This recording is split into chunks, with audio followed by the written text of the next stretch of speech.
예수님을 믿는다고 하면서 이런저런 이유나 핑계로 예수님 앞에 정작 나오기를 머뭇거리거나 주저하는 이런 성도들이 의외로 많이 있습니다. 힘들다고, 두렵다고, 삶의 무게가 느껴진다고, 그렇게 우리는 갖은 이유와 핑계를 대고 있지만은 성경은 우리에게 이렇게 도전합니다.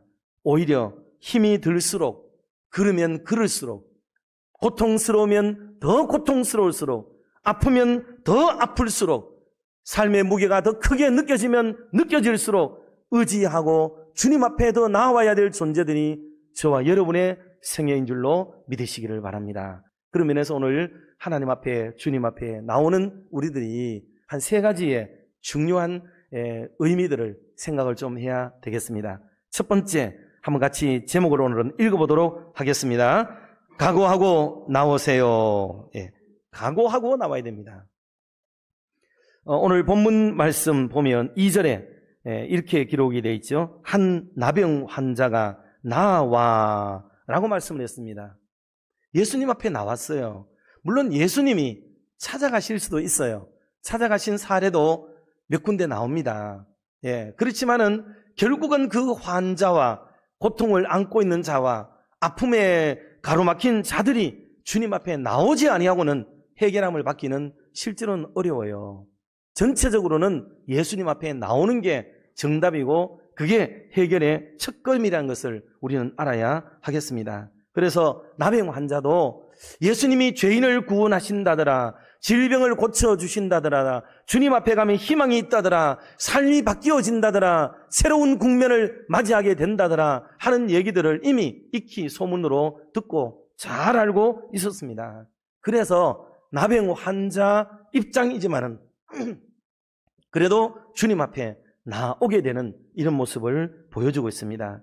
여러분, 신앙을 절대로 자기 본위로 판단하지 마세요. 그러면 어리석은 신앙생활이 되고 스스로가 매이는 삶을 살게 돼요. 실제로 복음서를 읽어보고 말씀을 대해보면 예수 믿는 사람의 신앙이 얼마나 자유롭고 얼마나 행복하고 얼마나 거침없는 활보를 할 수가 있으며, 그리고 정말 주 안에서 행복과 즐거움을 만끽하고 기쁨을 빼앗기지 않는 기쁨을 가지고 살아갈 수 있도록 만들어져 있는데, 우리는 자꾸만 구약의 계명과 율법을 교회 안에 가지고 오므로 스스로가 그 아성에 갇혀서 옴싹달싹하지 못한 채 안타까운 신앙생활을 하는 경우를 너무나도 많이 보게 된다는 사실이에요.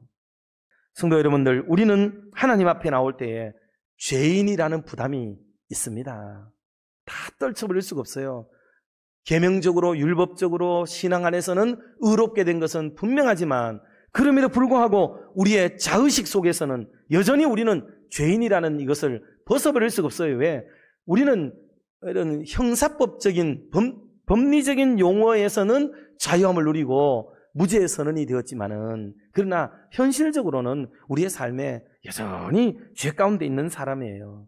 나 환자가 주님 앞에 나올 때에 어린아이들도 나와도 시끄럽다 저리 가라 말했던 사람들이에요. 일반인들이 찾아와도 제자들이 그들을 가로막았던 사람입니다. 나병 환자가 예수님 앞에 나왔으니 얼마나 많은 사람이 천시 여기고 가까이 있는 사람은 기겁을 하고 놀랐으며 그를 떼어내려고 노력을 기울였겠습니까? 왜? 사회윤리, 구약적 성경의 율법은 그런 사람들은 격리시키는 게 온당하고 합당하고 합법적인 일이기 때문에 그를 이격시키려고 했을 거란 말이에요. 그런데 그런 정죄의 소리를 이겨내야 하고 그런 양심의 소리를 이겨내어야 됩니다. 주님이 필요한 사람이 그 난처한 입장과 형편을, 그것을 고려하며 주님 앞에 나올 수가 있겠냐고요. 사람들의 수군거리는 소리가 내 귓가에 들려져도 그것 때문에 주님 앞에 나오기를 주저하거나 머뭇거릴 수는 없는 것입니다. 오히려 내가 그런 사람이기 때문에 주님 앞에 더 주님 밖에는 소망이 없다고 믿고 주님께 더 찰싹 달라붙으려는 이 믿음을 가져야 됩니다. 그래서 교회에 오르는 것이라고, 그리고 더 당당하게 예수 앞에 나오는 사람이 되기를 각오하고 작정하는 그런 저와 여러분들이 다 되시기를 주님의 이름으로 축원합니다. 두 번째로는 경배하면서 나와야 합니다. 경배하면서 나와야 되죠. 이 프로스키네이라는 이 단어는요, 무릎을 꿇다라는 단어예요. 직역을 하면 무릎을 꿇다. 그러니 여러분, 무릎을 꿇는 거죠. 무릎을.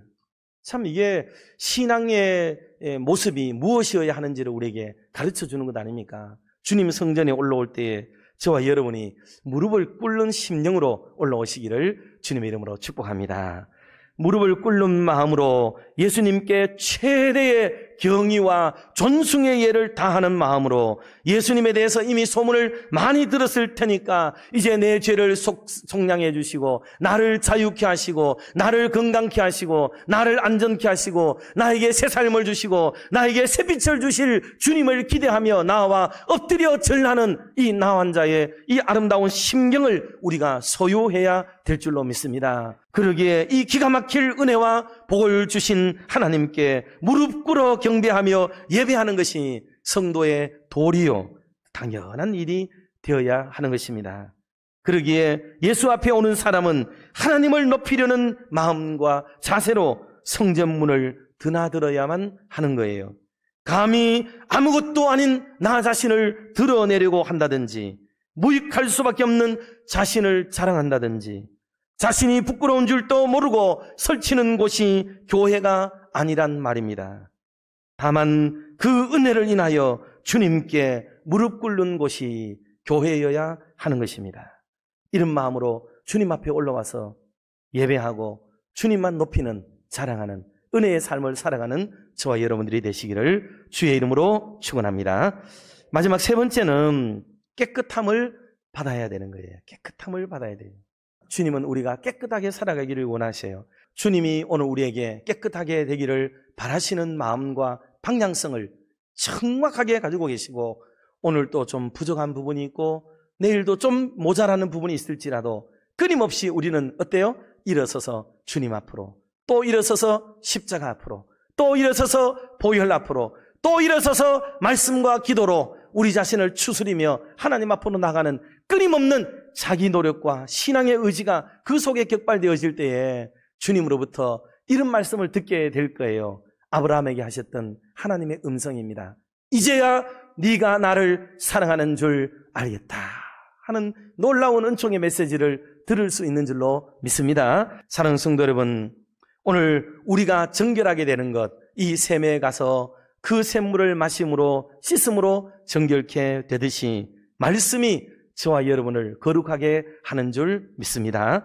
기도가 우리를 거룩하게 해요. 성령이 우리를 깨끗하게 하십니다. 주의 보혈이 저와 여러분의 죄를 깨끗게 하는 줄 믿습니다. 그래서 부정한 생각을 가진 자가 거룩한 생각, 옳은 생각을 가지게 되어지고 상처 입은 심령들을 주님이 어루만져서 치유하심으로 깨끗하게 하십니다. 고장난 내 신체 부위들을 주의 성령이 어루만지셔서 고치시고 회복해 하시는 은혜가 있을 줄 믿습니다. 틀어지고 엉켜진 우리의 관계 사이에 말씀이 스며 들어가서 불통이 소통이 되어지고 불화가 변하여 친화하게 되어지고 서로를 향하여 그쳤던 걸음이 다시 시작이 되어지고 중단된 악수가 다시 손을 맞잡고 성도의 아름다운 교제가 이루어지게 되는 이 놀라운 시작점이 거룩하게 되어지는, 깨끗하게 되어지는 은혜의 시작점이 되는 것입니다. 주님은 이것을 원하신다 말씀하십니다. 오늘 이로부터 저와 여러분이 이렇게 주님 앞에 나와야 될 이유, 또 나와서 얻은 아름다운 결과물을 우리의 삶의 현장 속에서 입증하고 나타내고 보여주는 그런 멋있는 삶을, 증인된 삶을 살아가는 저와 여러분의 남은 생애가 다 되시기를 주의 이름으로 축원합니다.